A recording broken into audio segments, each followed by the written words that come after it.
Well, are you looking to move to Virginia Beach and you don't know about all these tolls and tunnels and stuff? Well, I'll tell you all about it, give you some context and show you which ones you'll be using and how much you'll be spending on tolls and how to get an easy pass, as well as maybe some ways around these tunnels and tolls if you don't want to use them. And we're starting right now.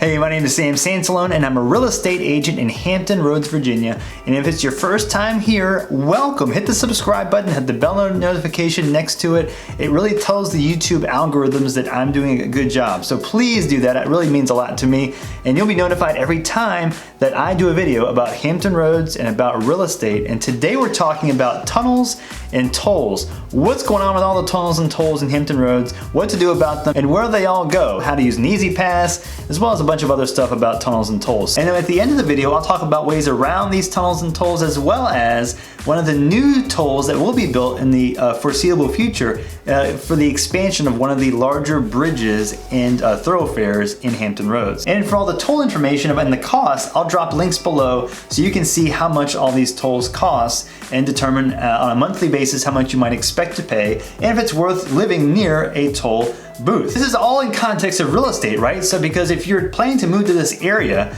and you find that you're budgeting based on a certain amount to buy your house, then you find out I've got to travel through a toll every day. That's important. That can affect buying or not buying a specific house. So this is one of the big reasons why I want to tell you about this stuff so you can know which areas might be most influenced if you're buying real estate in Hampton Roads. So the duration of this video, when I mention the Southside and Peninsula, I'm talking about the south side of Hampton Roads, which is Virginia Beach, Norfolk, Chesapeake, Portsmouth, and Suffolk. And if I talk about the Peninsula, I'm talking about Newport News, Hampton, Williamsburg, that whole stretch just north of the south side. So we'll start with the tunnels. Well, in Hampton Roads, there are 5 tunnels. The Chesapeake Bay Bridge Tunnel, the MONITOR-MERRIMAC Bridge Tunnel, the Hampton Roads Bridge Tunnel, the Downtown Tunnel, and the MIDTOWN Tunnel. 4 of those 5 tunnels are used on a more regular basis than the other. The 5th one, the Chesapeake Bay Bridge Tunnel, is used by most people that just go from the south side of Hampton Roads up to the eastern shore, which is in Virginia, but it's further away from the Hampton Roads area, and it's only for usually if you're driving through up to the northern section of the US, and if you know people in the eastern shore. But primarily the other 4 tunnels are the ones that you'll be most using. So we'll start with the Hampton Roads Bridge Tunnel. This one connects the south side of the Hampton Roads area up to the Peninsula. It's probably the most used tunnel, I'd say, not by far, and because of that, it has the most traffic. It's not a toll tunnel, however, so if you live in the south side and you want to commute to a job in the Peninsula or vice versa, you'll use this tunnel. But because it's the most direct route and it's a tunnel, it often has the most traffic, but because of the amount of cars that go back and forth through the tunnel and the bridge that accompanies it, a lot of accidents happen and there's slowdowns fairly frequently. So you've got to prepare for slowdowns and for an additional amount of time for travel going between the Peninsula and the south side if you use this tunnel. Typically going from the south side of the Peninsula or back and forth can take you, as little as 15 to 20 minutes if you're near the tunnel already. But realistically speaking, if you're in the middle of Norfolk and to get to the middle of Hampton or Newport News, it could take you, 30, 40 minutes up to an hour or more just because of the extra traffic that's in this tunnel and the bridge next to it. It really can be way higher than that, and locals can definitely attest to that. Now we've got the MONITOR-MERRIMAC Bridge Tunnel. This tunnel is the other one that connects from the Peninsula to the south side. However, this one connects from the Peninsula to the far western side of the south side. So if you live in Suffolk, Portsmouth, western Chesapeake, this tunnel is what you would use if you're commuting from there to the Peninsula to work, or vice versa. And driving through that tunnel, because there's less traffic on that side, it may only take you a few minutes to 10 to 15 minutes to get to the Newport News side if there's no traffic. Now, granted, there is still traffic that forms on this road, and so you gotta factor in, again, at least 10 to 15 minutes extra. You just never know, but it's nowhere near the traffic consistency as the Hampton Roads Bridge Tunnel. And next, there are 2 more right close to each other in Norfolk. The Downtown Tunnel and the MIDTOWN Tunnel. These 2 are toll tunnels. The downtown tunnel connects the downtown Norfolk area to the downtown Portsmouth area. And the Midtown tunnel connects the southwestern section of Norfolk over to Portsmouth. They both, because of where they are, can congest quite a bit, and especially rush hour times as well. So the same goes for these two. If you live in Norfolk, the quickest access to Portsmouth and to the western side of the south side is to go through these two tunnels. However, you can go around as well. You can go around 464 to 64 east. However, again, you're gonna have a lot longer drive time. And so just keep in mind every time you leave and you're trying to plan out which direction to go, figure out on Google Maps where the traffic is and if it's worth driving the extra distance, and also avoiding the toll.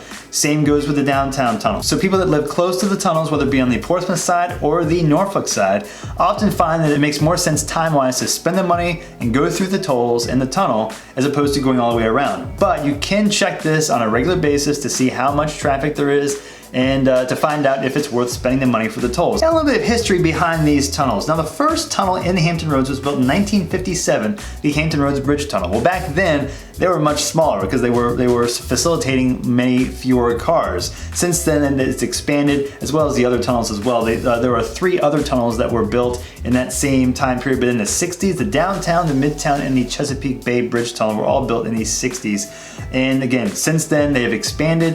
The 1985 tunnel, the most recent one, was the Monitor-MERRIMAC Bridge Tunnel that was built in 1985. And since then, a lot of growth has happened in those cities, and of course, due to that, more traffic in those tunnels and near those areas. More information about the Hampton Roads Bridge Tunnel. It's the world's first underwater tunnel that connects to a man-made island. Interesting fact. And the Chesapeake Bay Bridge Tunnel is one of the 7 engineering wonders of the modern world. Now, for the tolls, there are 8 tolls in Hampton Roads right now currently. Some of them I've already mentioned. The downtown tunnel, the Midtown tunnel, and the Chesapeake Bay Bridge Tunnel.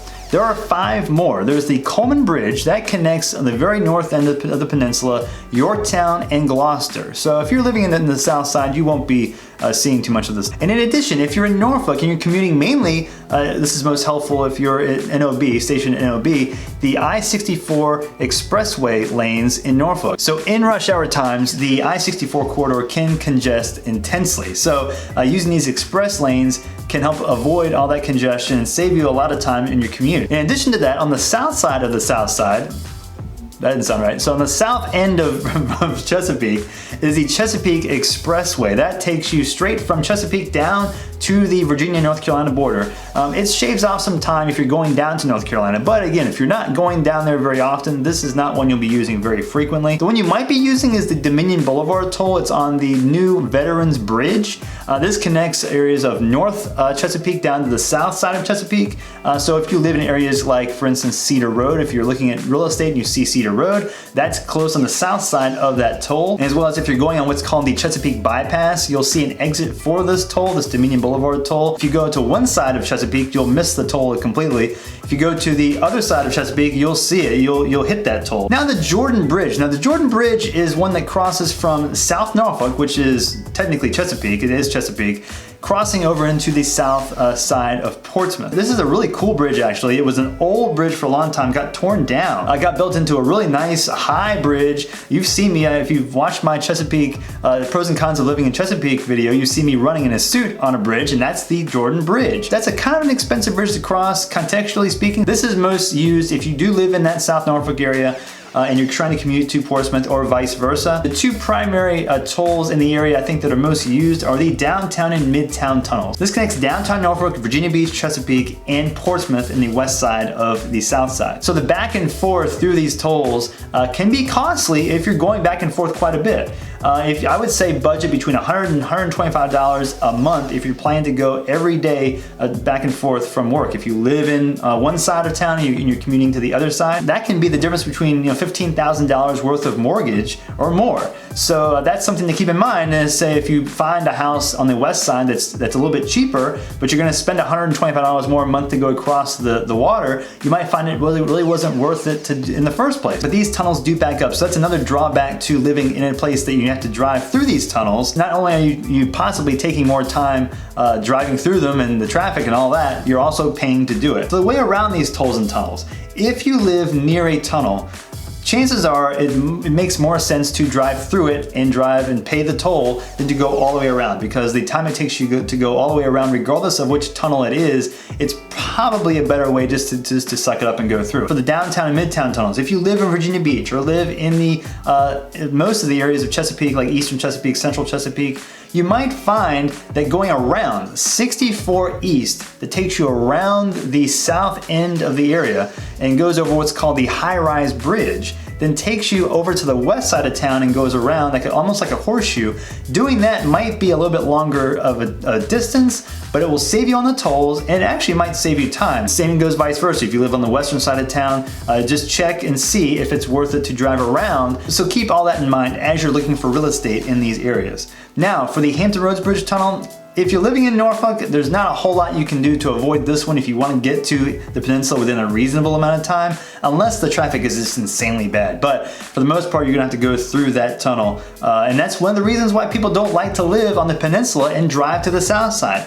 People find that it's just not worth the extra drive distance and drive time. You're not paying to go across that tunnel, but you're paying for it in time. So keep that in mind too if you're gonna be working on one side of the water or the other. Now the Monitor-MERRIMAC Bridge Tunnel, if that can back up, but it's a lot less frequent. But if you find yourself working in the peninsula and live on the west side of the south side, going through the tunnel might only take you a few minutes, but if it can back up, you do have an option of going around west to the James River Bridge. I would want to recommend this. Again, check on the map to see if it's worth it time-wise, because it's a much longer distance. So it's more of if you're moving further west than the North Suffolk area. It's more of if you're moving like into the Isle of Wight, that section of town, because it's really only about 10-ish minutes to go from Isle of Wight, that far west area, up to Newport News. And there's no toll there. And for the Dominion Boulevard toll, one way you can get around this is to go through the Cedar Road area. So if you're on the east side of the south side, you can go straight to the Dominion Boulevard area and pay that toll. There are some ways around Dominion Boulevard to bypass that toll as well.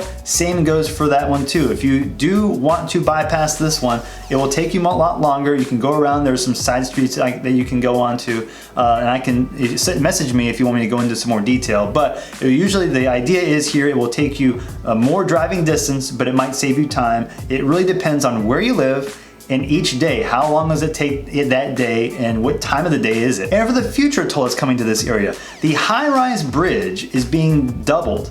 So the one I told you about, the one where you bypass the tolls to go around, well, that one is now starting to back up, and now they're starting to widen and basically double the size of that high-rise bridge and the roads around the high-rise bridge on the west side of 64. Well, they're widening these roads, expanding, making more lanes. Well, in doing that, of course, it costs money, and they're going to make toll roads. Well, it's not going to be a toll road where you're forced to pay it, but there will be some express lanes to encourage you to use those lanes and bypass the interstate on the high-rise. So as people use those express lanes, it will make the traffic on the high-rise area thinned out just a little bit. When the high-rise is done and doubled in size, and I'll drop links below about the construction about that too, it will be a lot more comfortable ride through that area. Now, how do you pay for these tolls? Well, it's an Easy Pass. You've ever heard of an Easy Pass? If you haven't, I'll show you what it is. Okay, it's this. It's a plastic little thing that goes in the windshield of your car. It's got a barcode on it. You preload on this Easy Pass online money, so you can, when you drive through the tolls, there's an electronic box that will scan the barcode on your Easy Pass and take out the money that you're gonna pay for the tolls. This does two things. One, it makes it easier to drive through, and it saves on the traffic times going through the tunnels and the tolls. And also, it will give you a discount on the tolls. So the biggest way to save money on the tolls is to use this Easy Pass. If you don't, they'll take a picture of your license plate and then charge you the full rate of the toll and send it to you in a bill in the mail. So don't do that, save the money and get an Easy Pass. Now, in addition to that, if you do buy an Easy Pass, if you've never bought one before, you can buy Easy Passes in different states. Just because you buy one in one state does not mean you can't use it in a different state. And also, each state's Easy Passes charge you different rates. Some of them don't have any real fees at all. Some have a little bit. It's not like groundbreaking differences, but there's a little bit. And so if you're trying to limit your amount of fees, I'll send you some links, drop them below in the description, as to the best states to buy Easy Passes from if you're going to be moving here and wanting to buy an Easy Pass. I am so grateful you watched. Have a wonderful, wonderful day.